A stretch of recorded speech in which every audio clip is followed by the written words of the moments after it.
वक्त दावे बेली हर कोई बनदा ओ शाला वक्त ना खावे डोले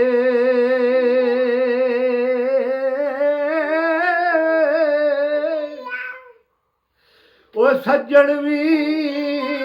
मन दुश्मन जांदे ओ जदों वक्त नूं पैंदे रौले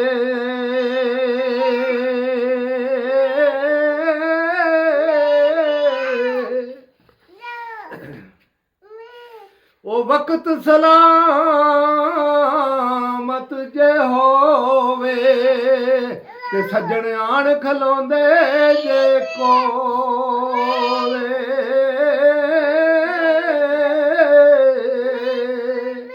ते गुलाम फरीदा ओए वक्त सदा इको नहीं रहिंदा ओ कदी माशा ते कदी तो